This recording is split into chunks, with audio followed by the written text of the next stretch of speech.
All right, I unclicked automatically adjust.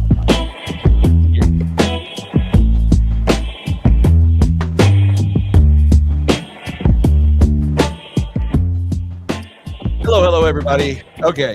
Usually I have a whole introduction all written out where I'm going to tell you about how we're going to solve all your problems today and go through all this stuff. But you know what? We just don't have time to get to all that because we got a lot to talk about. So we're just going to jump right into it. Welcome to the podcast. Regular guest, Miss Amy Cearnal. Amy, how are you doing today? Hey, good, Mike. How are you?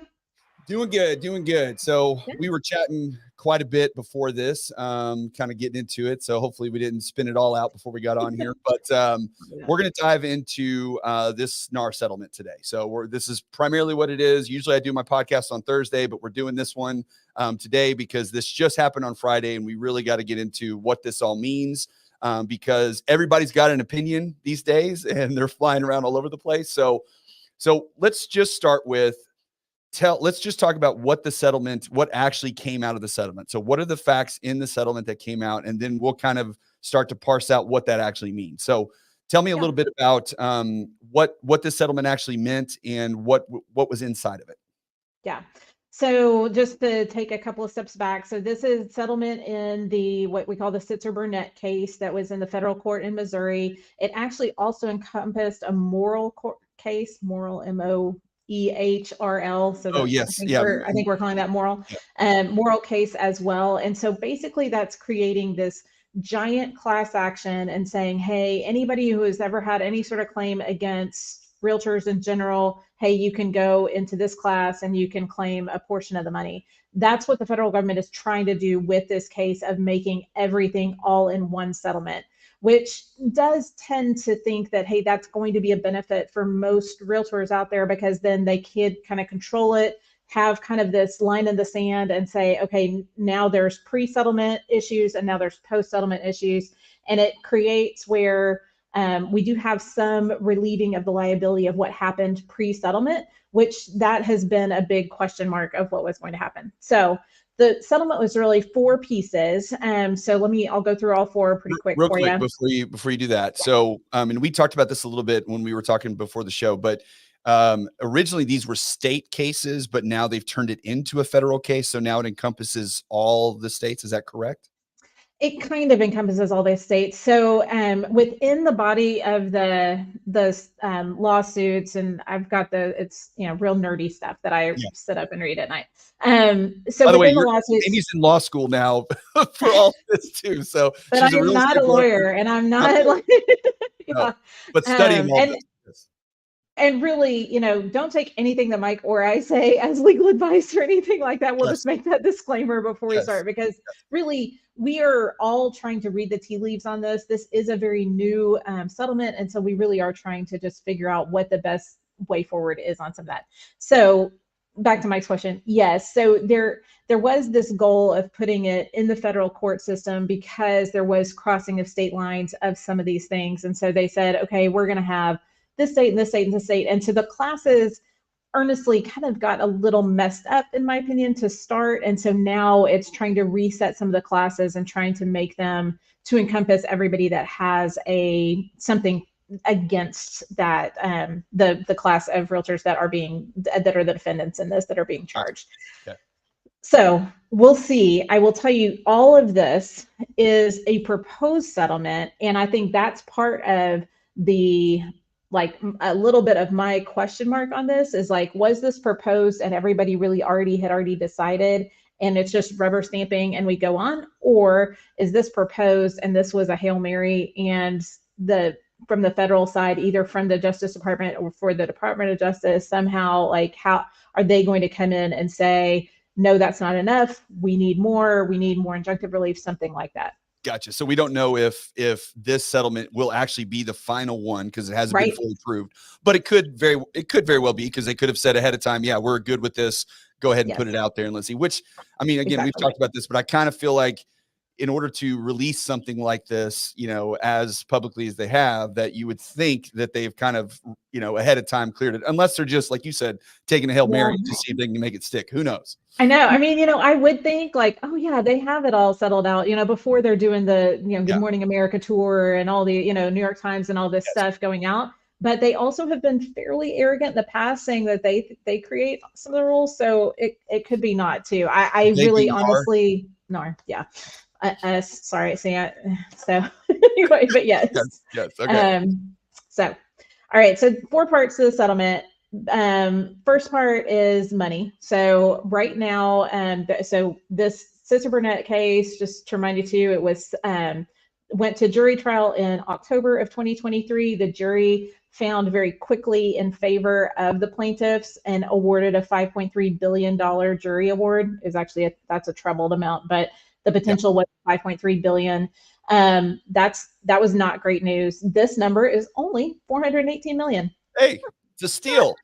Yeah, I mean, heck, it's great. Hey, just NAR is most of the listing. Congratulations. yeah. Yeah. So NAR is saying that they are not going to have to go up on the charge to the members, which I think all of us should look around and say, well, maybe we were paying too much in the first place. I don't know. Well, that's for another day too. So they're saying they're not going to go up on the members. I think part of that is that will fall out to see if all of the members that are members right now stay members. So, you know, there's still some to come. That's a 4-year structured payout with the majority of it up front. So anyway, 418 million, that's the total amount of money that we're talking about on this. Okay. Then we get into the liability limiter. And so that was the other big piece of this, is that all of the brokerages across the country were all waiting for the other shoe to drop and waiting for a lawsuit to get filed on any of us because of so many copycat lawsuits being filed across the country. That those are still out there. However, what this is saying is that this conglomerates everything and releases the liability going forward for the, I probably shouldn't say going forward, but for those past sins. So anything pre-settlement, they're saying, hey, we are still saying we didn't do anything wrong. Y'all believe we did something wrong. We're going to change our ways going forward, but you can't come after us for this back stuff because we really didn't know. Right. Seems fair. It seems fair. I mean, from a brokerage perspective, because it is. I mean, that has been a real heavy weight on us since October of like, what we were trying to do the right thing. How can we keep going if we were trying to do the right thing? We didn't know. Now we're being told. So those were the rules at the time, and everybody followed within those rules. Now they're just saying that they're saying that those rules were bad or not correct or whatever, and you can't be held liable for when you were trying to stay within the parameters that existed. Yes, we could, but luckily with this is saying, hey, this limits it for any brokerages that are less than $2 billion in transaction volume, and they're basing that on 2022 numbers. Real quick on that. So did you just say that if your brokerage is under 2 billion, you're covered by this as well? Yes, if you're under 2 billion in transaction, you're good. If you're over 2 billion, you're not good. Okay. A lot of the people that were over 2 billion have already been in this muck. And so they have already figured out settlements or those kind of things. There are some that have not. And so potentially they will have to settle a different amount with the plaintiffs, or we'll have different lawsuits, something like that, to come from some of those. So the 418 is not the end of the story on it, but it is definitely a big chunk of the story for us anyway.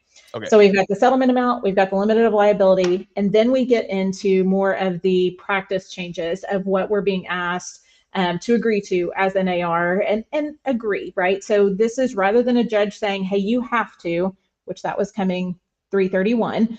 So 315, we came up with, said, no, wait, how about if we do this, right? Yes. So now we're saying, hey, instead of telling us what we have to do, we're going to agree to every buyer to have a buyer representation agreement. And so that is really just clarifying agency in the United States that's saying, hey, if you're a buyer and you want to go buy a house, cool, you need to hire somebody to work for you if that's the case. Otherwise, you're going to be working with the listing agent directly, and they are going to have the seller's best interest in mind. If you want to do that, that's fine. But if you want representation, you need to sign something with somebody. You need to figure out how you're going to pay them. And then that's going to be your plan going forward. Right. The consumer has a choice. They can work with their own, or they can go directly to the listing agent. Okay. Yes. So in essence, that also eliminates what we've had for a long time of the sub-agency question across all the states, right? So where we have had hey, the seller kind of affirmatively put a contract in place with the listing agent, buyer might not have. And so then there was this like weirdness of who is representing who. And so a lot of buyers thought they had representation, but because they never had an actual contract, really that agent working for the seller. That agent probably told the buyer they were working for, anyway. So there's just been a lot of muddiness with that. This clarifies all this, saying, hey, line in the sand. If you're going to represent a buyer, you have to have something in writing with them. It doesn't say what, but it just says some sort of buyer representation agreement. So it's not a federally mandated. We'll get to this later, but the fact that we don't know what it has to say is going to cause all kinds of issues. But yes, we'll get to that. Possibly a problem. Yeah. And just to keep in mind too, the buyer agency agreements, as well as the listing agreements, those are agreements between the brokerage and the client. They're not between the two parties. And so those have always been legal agreements that have not been created by the state. So in most of the states, we have state forms that's what a buyer and seller would agree to sell on and go forward. We definitely have that in Texas, as you know, but this is different. That is a different type of form. And so it can look a lot of different ways. And an individual broker could have a different form. Texas has a different, so there's some different options on that. Right. Okay. So that's the buyer rep agreement. So then fourth is the big whammo one. And it says, hey, we have to take all buyer compensation off of MLS. So MLS being our main source of truth, where listing agents put the properties into MLS and say, hey, I have a seller that wants to sell this home at 123 Main Street for $500,000. Oh yeah. And if you're a member of this special club that we have called MLS, you also are eligible to receive a 3% BAC or buyer agent commission if you have that signed buyer rep agreement. Okay. Right. And so that's been forever and always. That's part of why we are all members of the MLS, is because we had that guarantee for compensation saying that, hey, if we are representing a buyer, then the buyer doesn't have to write us a check for that 3%. Instead, that is already built into the list price of that $500,000. It says, hey, that 3% is going to get paid from the listing brokerage as a credit to the buyer's brokerage, so that way that buyer can have representation. Right. That goes away. Right.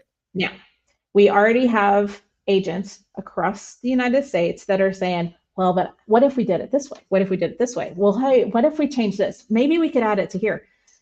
Yeah, I get it. There are some ways that potentially could game the system. I will tell you, in reading the actual text of the lawsuits, it is more clear that, hey, they do not just want this to shift off of MLS onto Zillow or onto homes.com or onto, they want this to be gone away, a true decoupling of the listing agent commission and the buyer agent commission. So negotiate with the listing agent, or seller negotiate with the listing agent, agree, what is that listing agent going to do for you? What are you going to pay for that?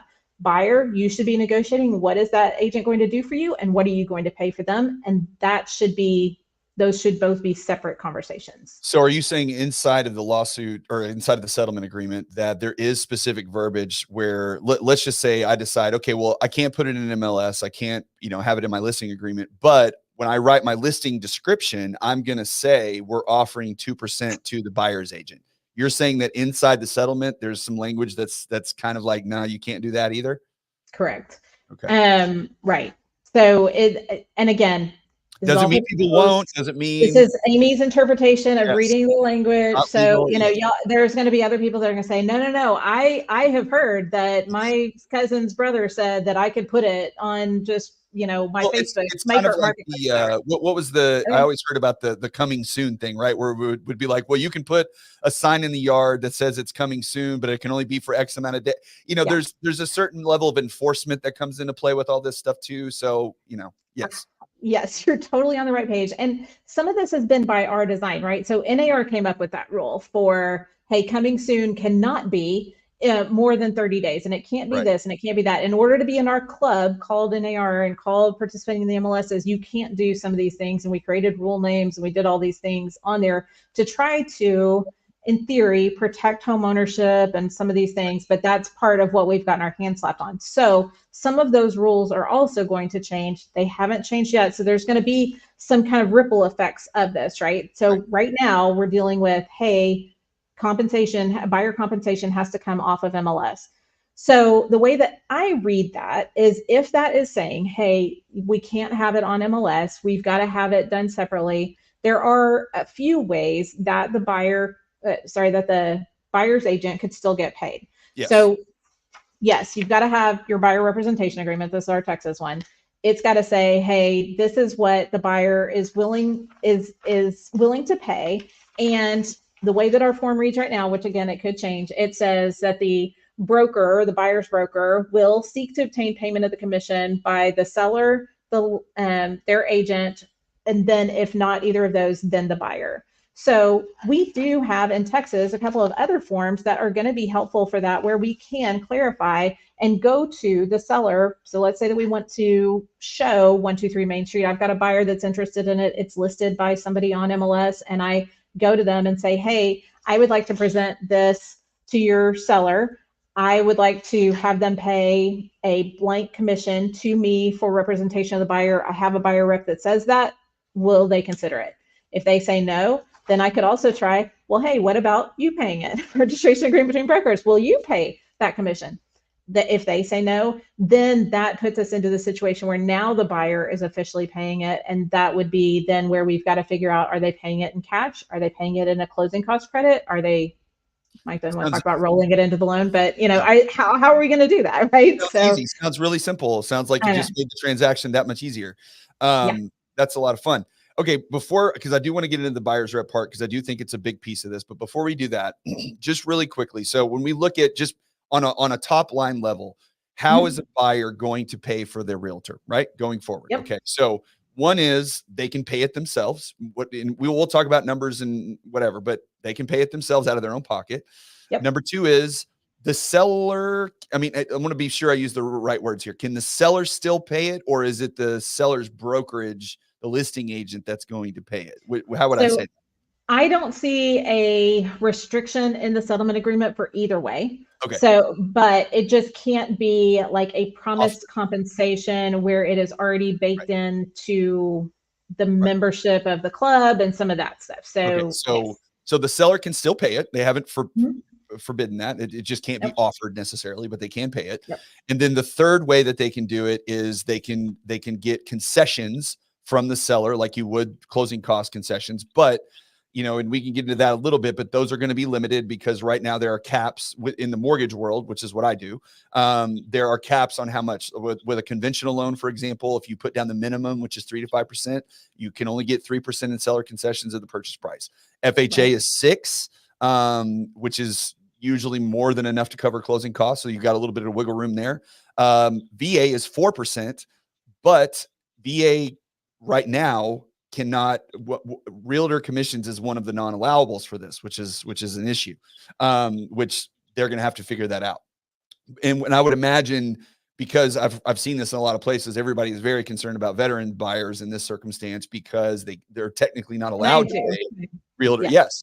And so they're going to have to, I feel like that's one of the things that they're going to have to figure out pretty quickly, or make an adjustment on that pretty fast, because otherwise you're putting VA borrowers at a significant disadvantage, you know. And I do think that that's going to be tightened up. You know, I think whether VA comes out and says, yes, it's a non-allowable, but we're going to allow the seller to contribute just like they have in the past to other VA non-allowables.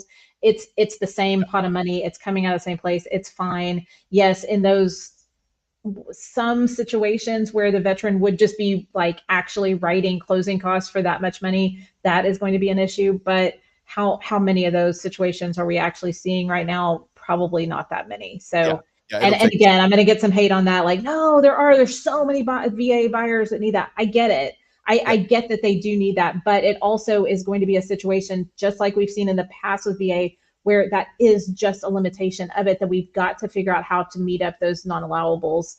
Just like we have in the past, just like it's been hard for VA buyers to buy in a competitive market because we don't have the appraisal addendum. This isn't the first time that things have been hard for veteran buyers. Well, and they changed. I mean, it used to be you couldn't pay for the pest inspection, but now they can. So that's, I mean, all of these things are changing. And again, something like this is going to be a catalyst for that change. I mean, it has to be.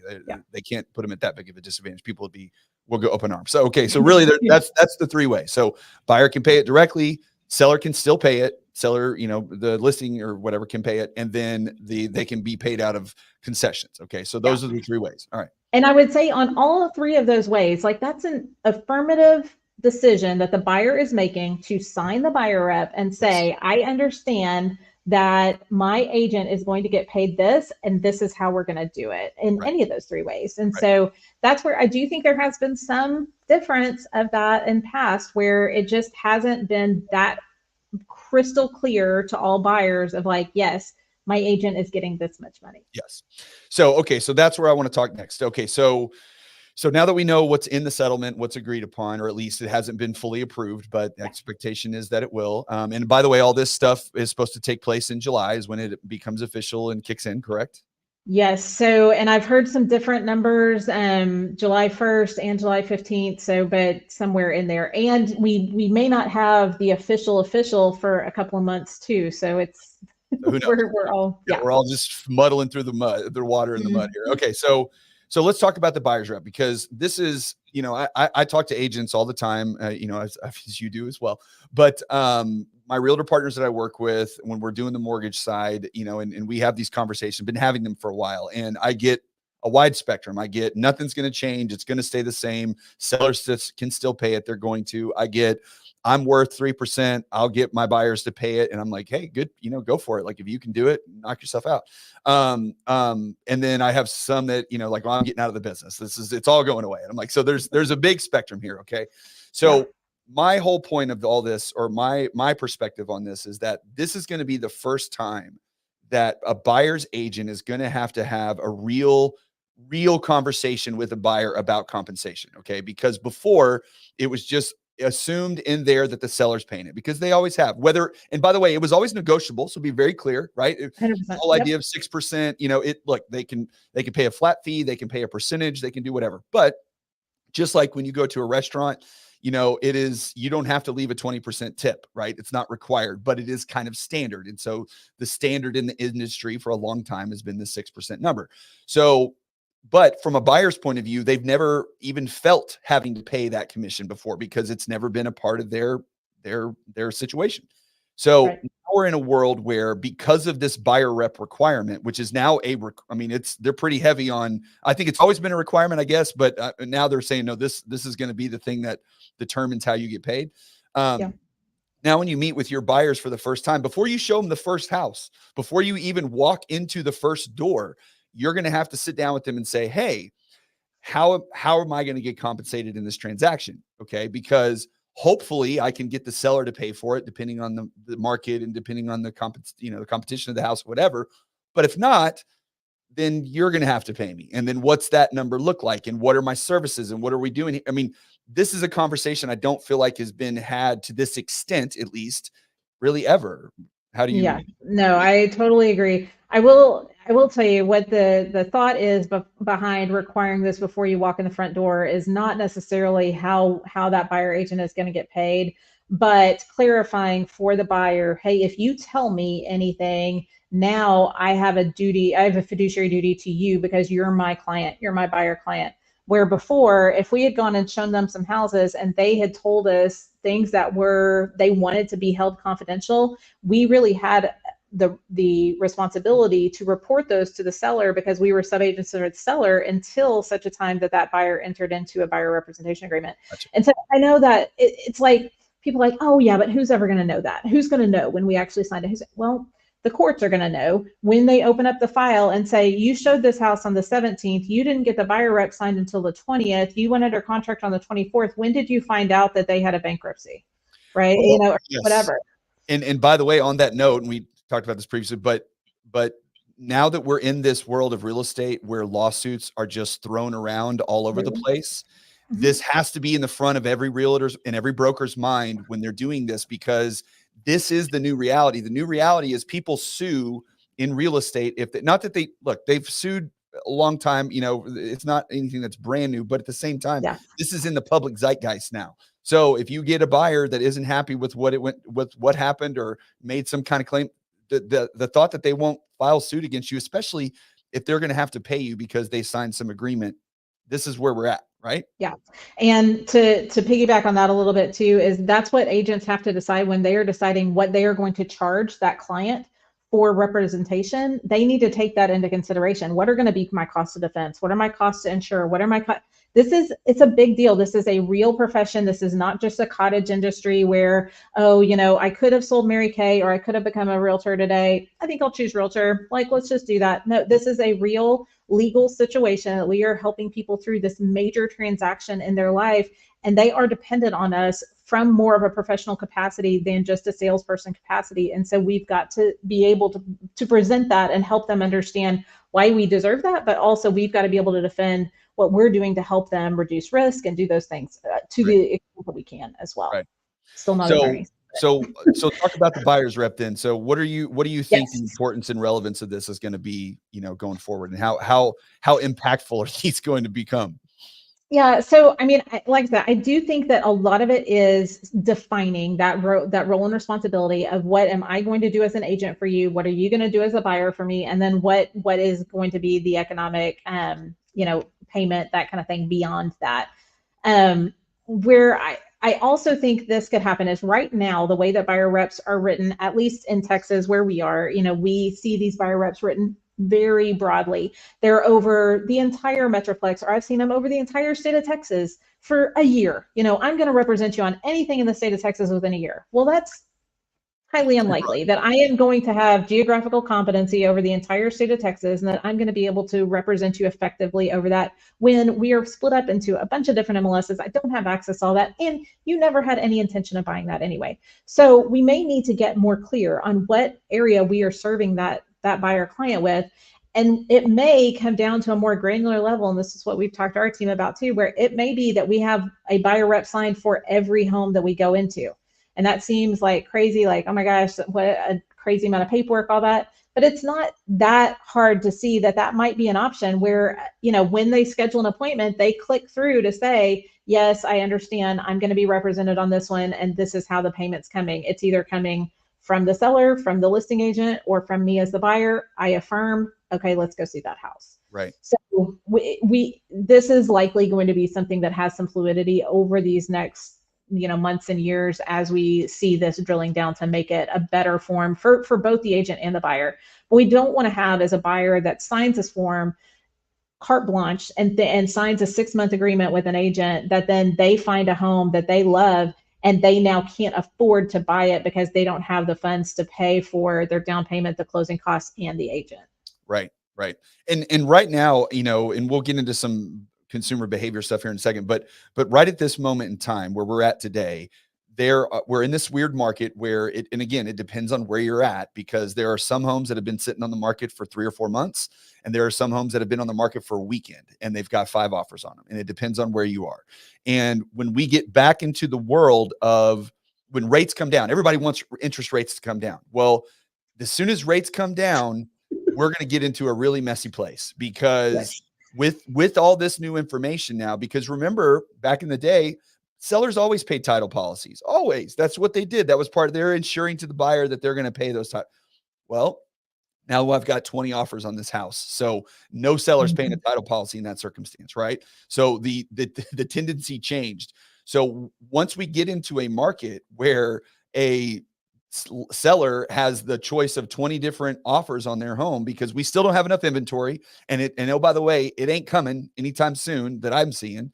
So if our inventory is still light, then we're going to be in a situation where, I mean, we saw on this Today Show thing, everybody's talking about how they're raving about how great this is going to be for buyers. This is going to be terrible for buyers across the board. And I don't think there's a way that this shakeouts that it's not.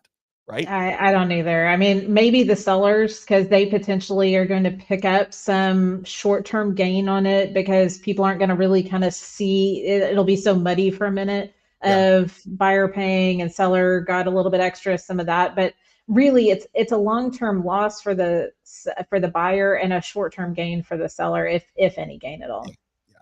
So, all right. So with this new little muddy world we're in, okay. So where do you see things likely headed? At least let's talk in the short term. Let's just talk over the next, say, by the end of this year, okay, through the rest of 2024. I don't think interest rates are coming down dramatically anytime soon. So if anybody thinks that's going to happen, hey, look, I wish, but I mean, you were doing that for us. Yeah, the only thing I'll give you is if we have some sort of black swan economic event, banks crash, we get hit by an Okay, well, I asteroid. don't want that either. Yeah. All So right. outside of that, I don't see that happening anytime soon. Maybe we'll get into the mid sixes by the end of the year. Yeah. But either way, the Fed says they're going to cut rates 3 times, and the market had 7 baked in at the beginning of this year. Now the market only has 3 baked in, and inflation is still high or Not higher doing than what we need it. Yeah. So, all right. Yeah. So let's assume the market kind of stays the way it is right now, and there isn't any significant changes to the market. What do you think is a likely outcome as far as how this stuff gets structured, at least in the short term? I mean, I really don't know that there will be that much of a difference, that's not a head in the sand type of situation. No, it's just that the buyers are going to have to figure out a way to figure it out, especially in the short term, because they're going to be so lost because there's nothing set up yet for them to do it by themselves, right? Correct. Yes. Maybe there will be alternate options that get set up in the coming years. Honestly, I think we had talked about this too. I had been waiting for that to happen since October or since pre-October of there's going to be comers to the market with a completely different platform for a buyer to come and buy without an agent. We just haven't seen it yet. It could pop between now and July, but likely that's going to be pushed out. People are too dependent on the income coming in off of agents right now. And so they just are not looking at developing alternate lines. But that will stop. There will be other comers to the market that say, hey, buyer, rather than call your agent, you can click here, you can do this, I can help, whatever, and it's going to have some lower cost, different options for those buyers. But until that happens, right now, we're going to be in a very similar situation that we always have been. Also, keep in mind, a lot of the buyers out there, even though this feels oh my gosh, buyers can't afford it. Well, most buyers are sellers too, right? Yes, we have some first-time home buyers. We have some maybe investors are coming in. They're not selling the same time, whatever. But most buyers they're selling a property and they're buying another property. They have made money on that. They actually potentially didn't pay the full commission on that. And so it just shifts it over to the other side. Yeah. And we're still in the same net situation. So it's more about giving the power to those consumers for them to affirmatively make that decision, but it doesn't really change the net situation that far off. And y'all can call me Pollyanna and say, oh, no, it's going to screw up. Those baby first-time buyers, I get it. They are going to have a harder time in this short term. And that may be time for mom and dad and grandma and grandpa to come forward and say, hey, I'm going to help you to establish your start of home ownership, just like they've had to do with some of the down payments and the other things, paying over closing costs or paying over appraisal and those kind of things that we've seen in the past. I mean, Yep. Yeah, no, I think there's going to be certainly circumstances. I think it's going to be pretty, I don't want to call it status quo, but there's not going to be dramatic changes between, in the immediate future. Right. Yeah. But I do think that there are going to be things that start to bleed in, and there will be circumstances because of this that, arise in different situations. Like we already started to see in certain parts of, where we're at in Arlington, where people were posting listings and they were saying, okay, I'm listing this property, but we're only paying buyer's agents 1% or whatever, because they kind of knew this stuff was coming. So you start to see these little one-offs start popping up. And then if you have a buyer that wants to see that property, now you're going to do you have your buyer's rep agreement signed? Do you know what you're going to get paid to do this? Because I think it's lost to the general consumer and the public on this is realtors don't get paid until the loan closes, right? I mean, the payment does not occur until the loan. Remember that if part, if the loan. Yes, if. I mean, yeah, it's a really hard situation we've been in for a long time. And so maybe some of that does tighten some of that up, that, hey, we're working with real consumers that are ready to go and transact, that we're not spending time with and putting them in the car until they are ready to go. Yeah. Well, okay, if I'm looking at it from a consumer's point of view right now, so I'm coming into this market and all this, I don't know anything about what's just happened because really they don't. And if we're being honest, we all know, but even in our industry, there are plenty of realtors and mortgage people that are like, hey, do you know what's happening with this? I'm like, what are you talking about? What's going on? You're like, okay, all right. Well, I guess you're not reading the news, but okay. But that just tells me that the general consumer, for the most part, is not paying attention to this. And then once they don't pay attention to any of it until they're ready to buy. Now I'm ready to buy or I'm ready to sell. So what's the situation? They go online, they start looking. So let's just say I'm a buyer, because this is going to be the immediate impact for most.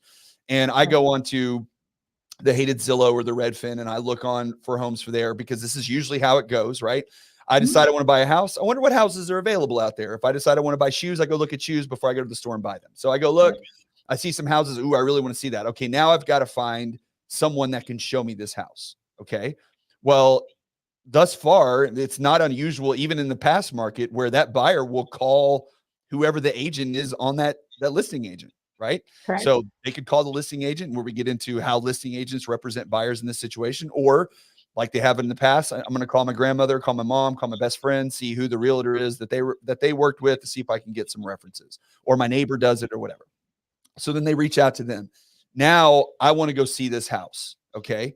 So as a broker, and talking to your agents and your brokerage that you are responsible for, what are you going to tell those agents when they sit down with that buyer or talk to that buyer for the first time? How's that conversation going to go?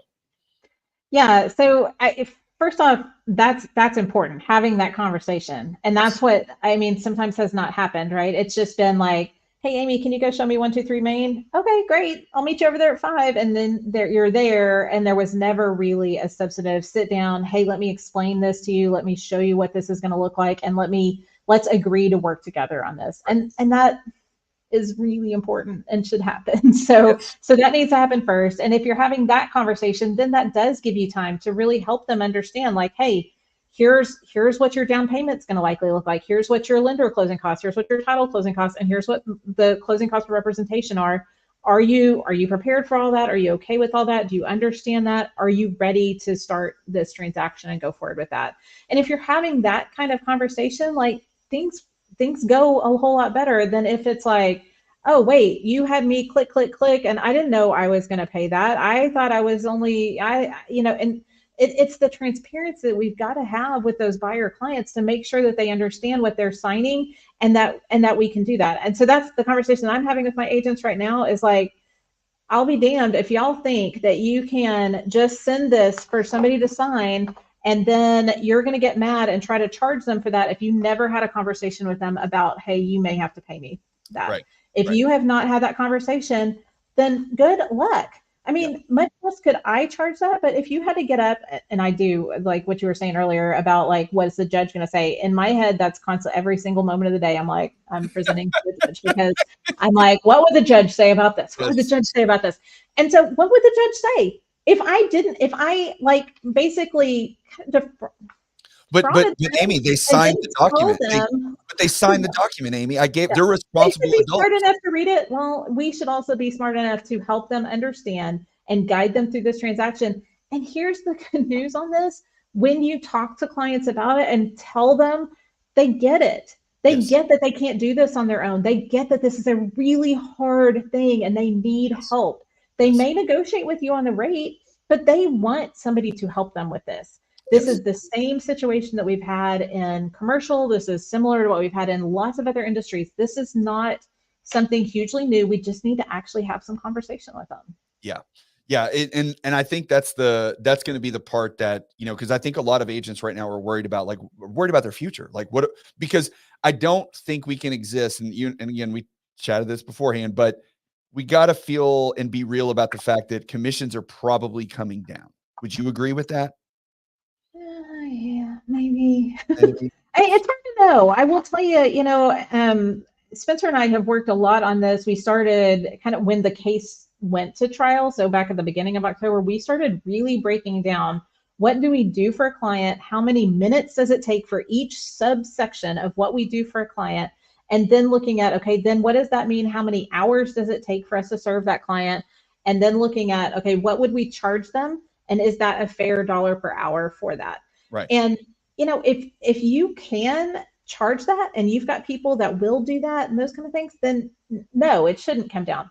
But that's also, I'm coming from an MBA. I'm in law school. I've done this for 20 years. Like, I am coming from a different perspective than somebody who just got their license. Somebody who just got their license. Like a part-time car sales guy that came over and did real estate for half a day. Yeah, I mean, it may be a lower deal for that. Just like I don't represent tenants, and not because I don't love tenants. I love you. I really hope it does. But right now, it doesn't make sense economically for me to represent tenants. And Sure. so just like it may not make sense for me to represent every buyer out there. A lot of buyers, yes, but some maybe I can't make it make sense because they can't afford me type deal, right? Well, And so we should have some of that happening where there will be different opportunities for buyers at all different levels, and that there will be an opportunity for them to pay an appropriate amount for them, but also for that agent to make an appropriate amount for them, and for them to go on and make a living doing this cool job in a substantive way.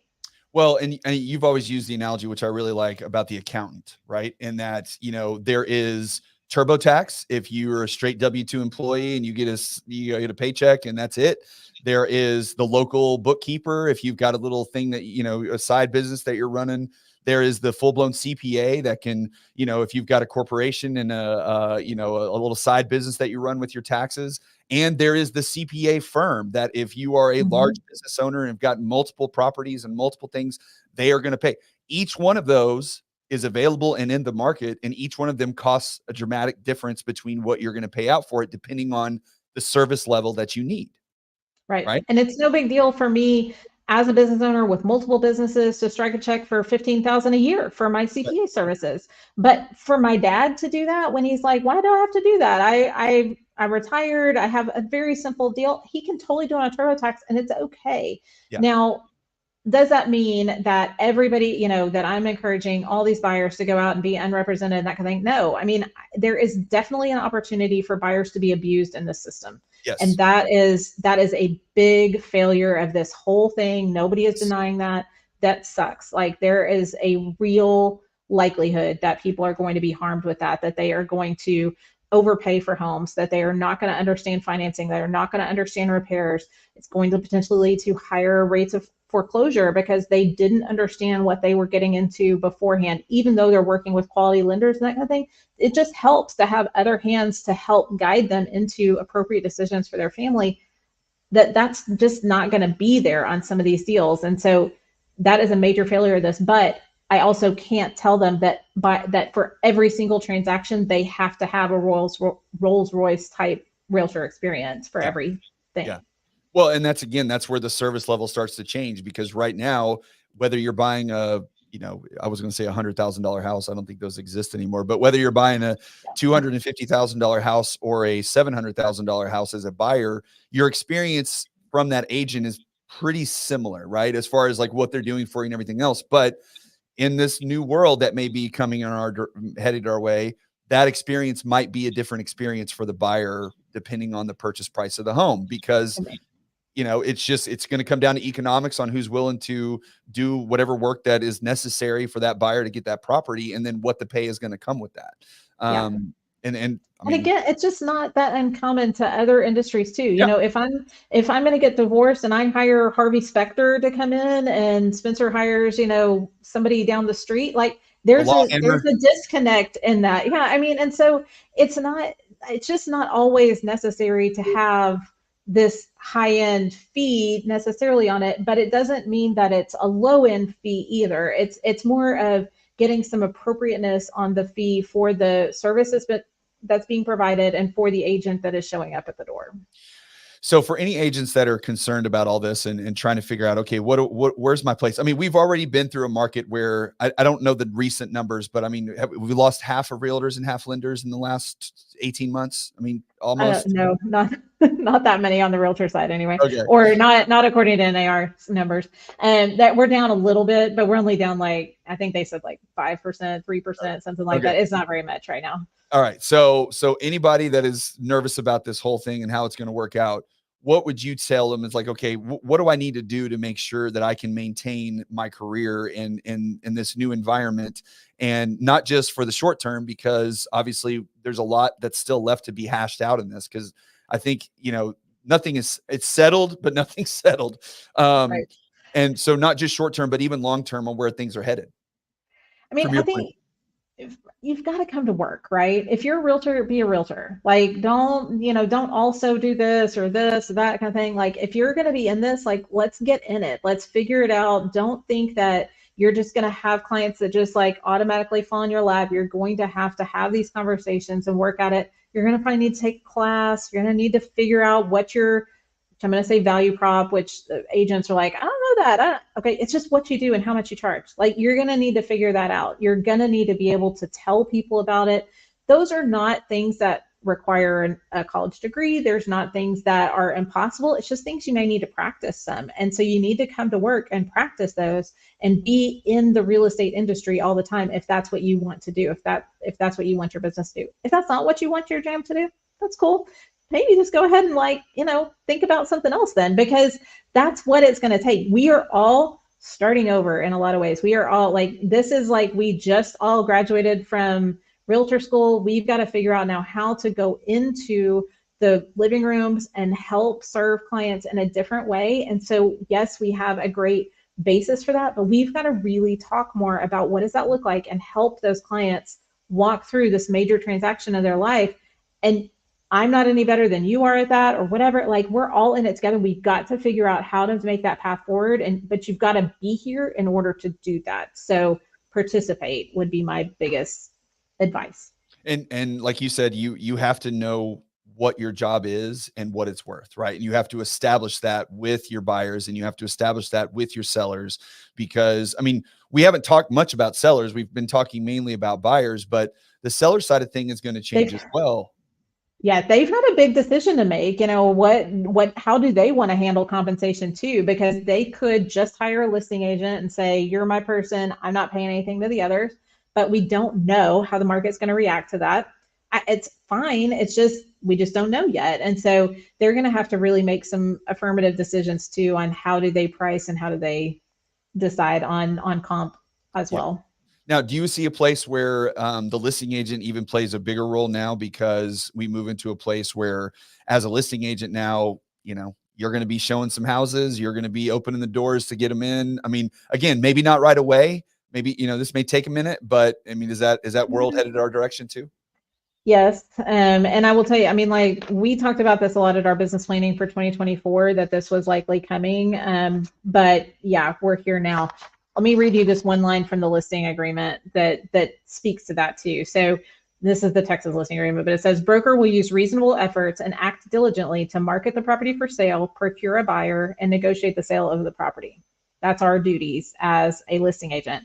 Well, so yeah, so if somebody calls and says, hey, I don't have an agent, but I want to see your listing, we need to get up, go show the house, right? I mean, we have a fiduciary duty to your seller to procure a buyer. That does not mean, if you want to get paid extra for that, negotiate that. Like, right. Figure that out. You know, whatever that looks like for you and your brokerage, you know, if that means that you're representing the buyer, if that means that the buyer is unrepresented, however that looks, but you've got to figure out how to do more as a listing agent. And so that's where then, when we're talking about like our commissions coming down, well, how can they come down when now I'm having to do that much more in order to serve that client? Right.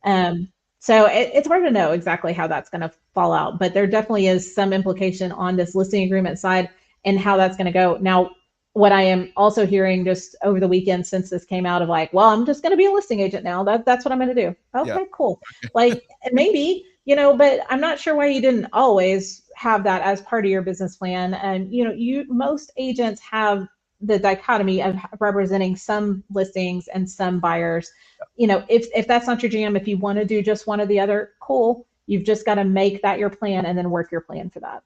Do you think the team situation works out a little bit more now, where maybe you have somebody who is, I do primarily work the listings, but then if I have a buyer that comes unrepresented, then I have an agent on my team that signs a separate agreement with the buyer? I mean, is there some world where that exists? Is that maybe? It's just, you know, it's how do we follow the money on that too, right? So right. Let's say in that situation that your team member is coming and you have an unrepresented buyer that the team member is assisting. Well, there's not a buyer agent commission attached to that unrepresented buyer. And so again, you would really need to address that in the listing agreement so that you've got funding to do that, because you may need some leverage on that to do it. I'm not saying no to that, but it's how does it all go?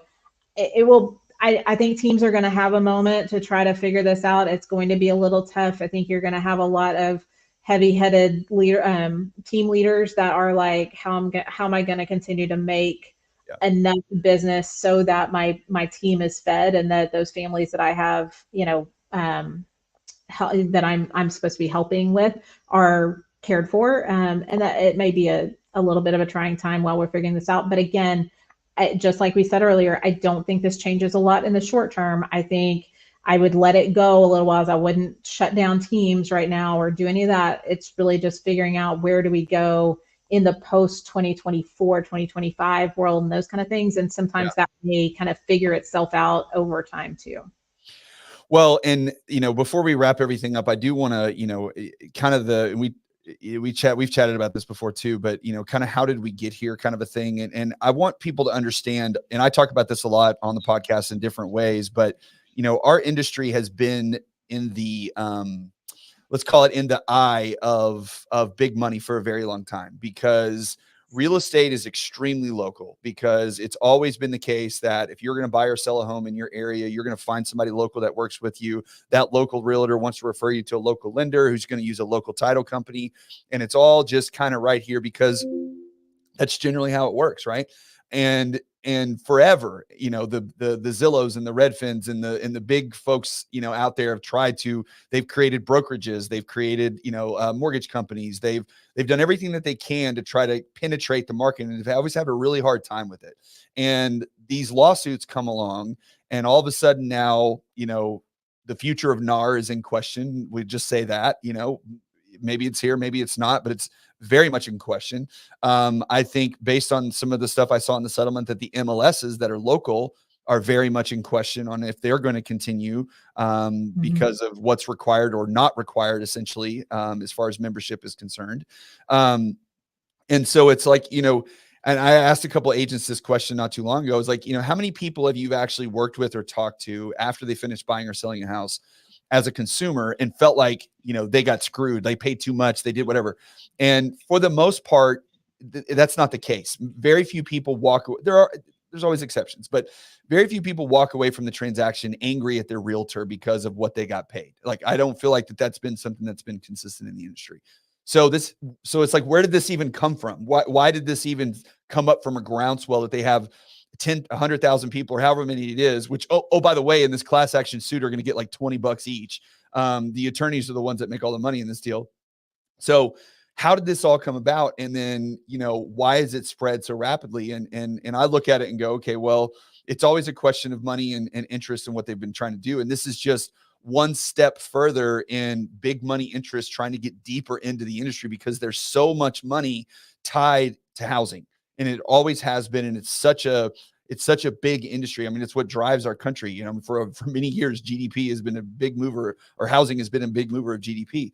So when you stand back and you look, because, you've talked to people in different industries and even bigger companies, because you've dealt with the iBuyers of the world and the online, directories and whatnot.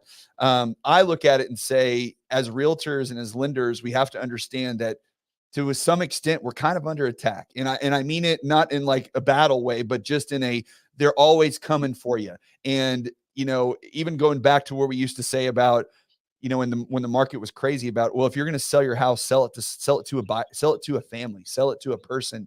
Don't just sell it to the Open Doors of the world, not to name names, but it's just what it is.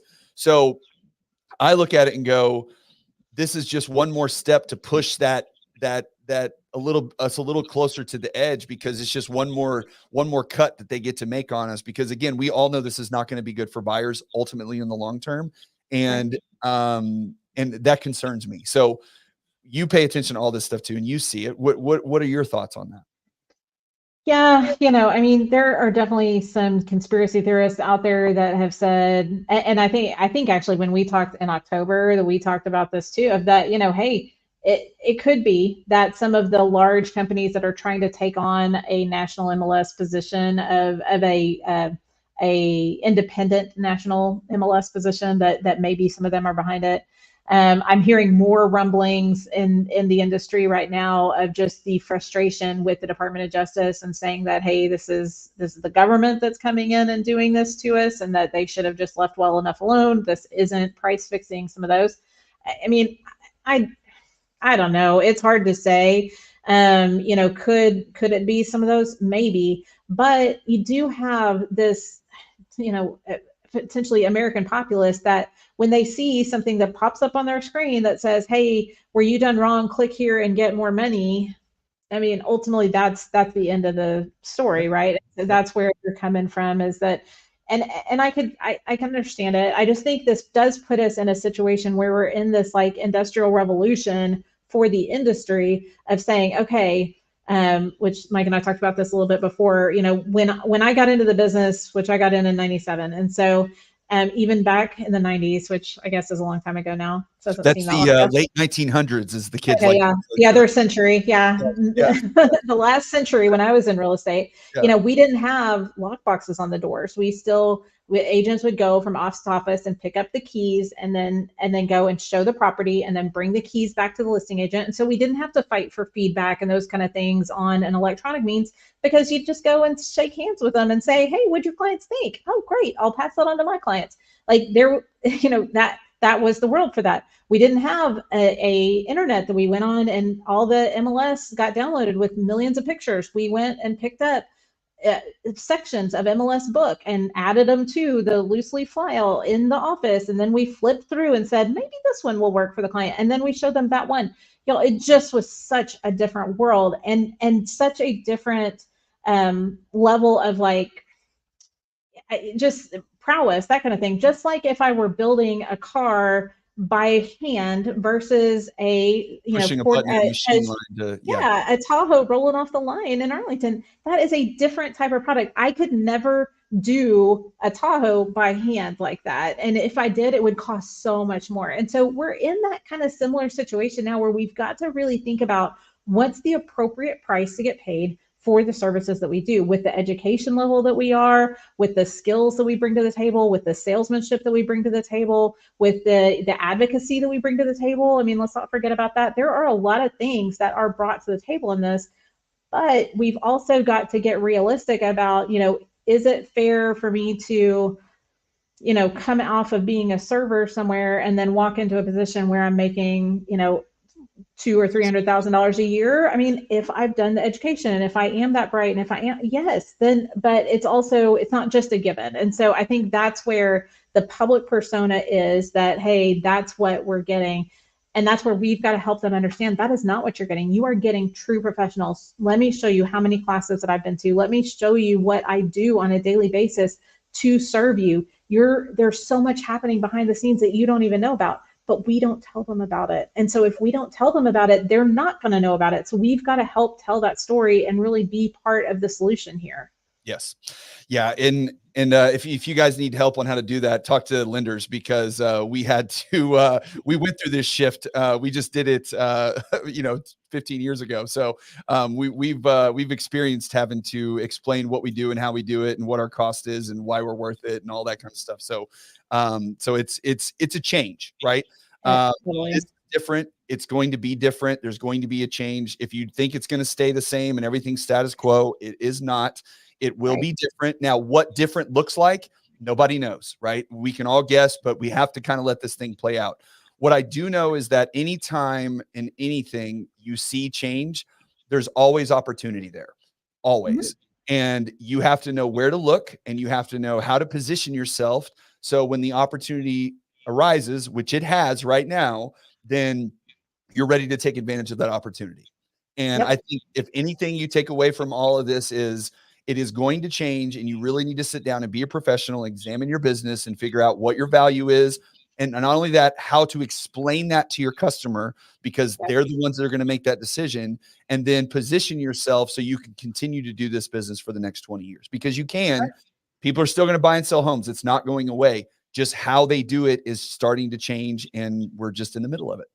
You're so right. And it is, I mean, they are going to need advocates. They're going to need representation. Don't be scared about it. Just know your value and tell them, and they can make that choice. And it may be that you've got to talk to 5 to get 1 instead of what you were doing before of just throwing your line in and grabbing them. But it's not that there are not people out there that are ready, willing, and able to hire you to come and help them. Yep. Absolutely.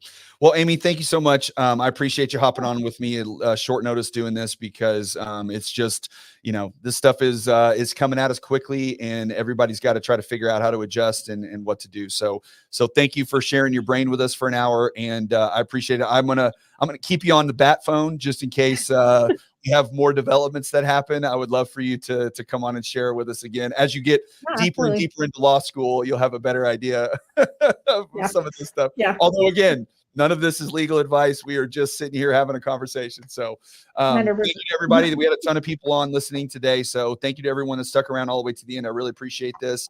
And I'll be back on Thursday with another episode, but we had to get this one in. So everybody have a great week. Keep going.